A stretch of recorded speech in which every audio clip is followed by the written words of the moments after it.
Hello दोस्तों, आप सभी का स्वागत है हमारे यूट्यूब चैनल पर। आज हम आपको यूपीएससी 2030 हिंदी की संपूर्ण तैयारी के लिए दूसरा चैप्टर कराएंगे वर्णमाला। वर्णमाला के क्लास 1 है, इसमें हम आपको पहले थ्योरी कराएंगे, उसके बाद यूपीएससी 2021 के सभी क्वेश्चन जो सभी शिफ्टों में वर्णमाला से पूछे गए हैं। तो स्टार्ट करते हैं। वर्णमाला वर्णमाला किसे कहते हैं, तो स्टार्ट करते हैं। तो वर्णमाला स्टार्ट करते हैं। वर्णमाला के सारे फैक्ट हम इस वीडियो के अंदर जानेंगे, एक भी क्वेश्चन वर्णमाला के इससे बाहर नहीं जाएगा। तो स्टार्ट करते हैं यूपीएससी 2023 के लिए वर्णमाला। तो वर्णमाला सबसे पहले हम जानेंगे वर्णमाला कहते किसे हैं। तो वर्णमाला की बात करें तो वर्णों के व्यवस्थित क्रम को हम वर्णमाला कहते हैं। तो वर्णों के व्यवस्थित क्रम क्या होता है, जैसे अ होता है तो अ के बाद बड़ा आता है, उसके बाद छोटी आती है, बड़ी आती है, छोटा ऊ आता है। तो ये वर्णों का व्यवस्थित क्रम है। अब वर्णमाला की बात करें तो वर्णमाला को हम दो भागों में बांटते हैं। पहला होता है स्वर, दूसरा होता है व्यंजन। तो सबसे पहले स्वर की बात करते हैं। स्वर होता है जो स्वतंत्र रूप से बोला जाता है, उसे हम स्वर कहते हैं। इसकी डेफिनेशन जानते हैं, परिभाषा जानते हैं। स्वर की परिभाषा क्या होती है? जो स्वतंत्र रूप से बोले जाने वाले वर्णों को हम स्वर कहते हैं। जो वर्ड स्वतंत्र रूप से बोले जाते हैं हम उसे स्वर के नाम से जाने जाते हैं। तो सबसे पहले उदाहरण के लिए जानते हैं ऐसा वर्ड है जो स्वतंत्र है, किसी भी वर्ड से या अक्षर से मिलकर नहीं बना हुआ है। अब बात करते हैं व्यंजन। व्यंजन क्या होता है? व्यंजन होता है जो स्वरों की सहायता से बोले जाते हैं, उन्हें हम व्यंजन कहते हैं। अब बात करते हैं व्यंजन। व्यंजन जो स्वरों की सहायता से बोले जाते हैं उन्हें हम व्यंजन कहते हैं। स्वरों की सहायता से कैसे बोले जाते हैं? जैसे मैंने बोला क, तो क हमारा क प्लस अ से मिलकर बना होता है, इसी वजह से हम व्यंजन को स्वरों की सहायता से बोलते हैं। जैसे मैंने दूसरा बोला ख, ख को हम अ की सहायता से बोलेंगे, ख बोलेंगे तो अ की सहायता लेनी पड़ेगी ख को बोलने के लिए। तो स्वर होते हैं जो स्वतंत्र रूप से बोले जाते हैं, उन्हें हम स्वर कहते हैं।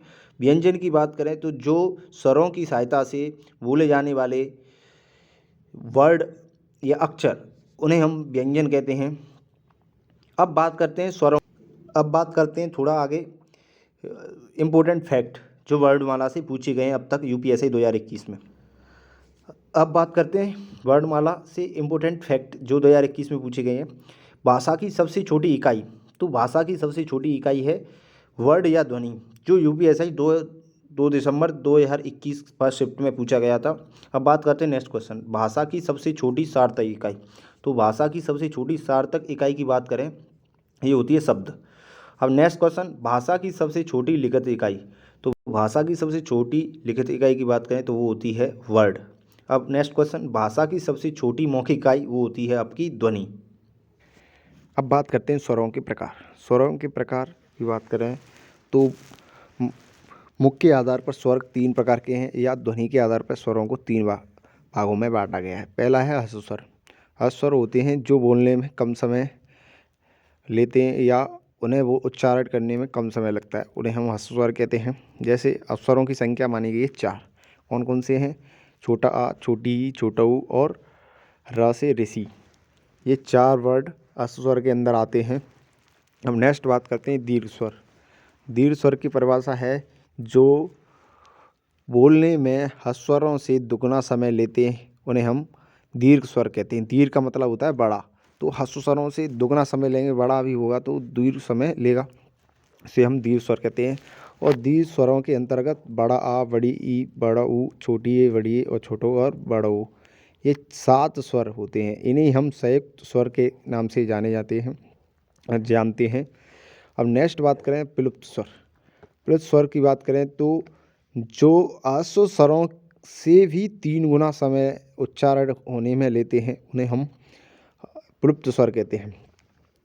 जो ह्रस्व स्वर है उसे 1 गुना समय लगेगा, और जो प्लुप्त स्वर है उसे ह्रस्व स्वरों की वजह 3 गुना समय बोलने में लगेगा, इसे हम प्लुप्त स्वर कहते हैं। अब उदाहरण के तौर पे बात करें तो उदाहरण के तौर पर हम बात करें कि ओम, तो ओम को अ के बदले बोलेंगे तो 3 गुना समय लगेगा। अब बात करें राम, तो अ और राम बोलेंगे तो इसमें कितना समय लग रहा है? जो एस टाइप लिख रहे हैं ये 3 गुना समय लेंगे। अब बात करते हैं नेक्स्ट स्वरों के प्रकार में। ह्रस्व स्वर हो गए, दीर्घ स्वर हो गए और प्लुप्त स्वर हो गए। आपकी समझ में आ गया होगा इन स्वरों के प्रकार में। अब नेक्स्ट बात करते हैं स्वरों की संख्या।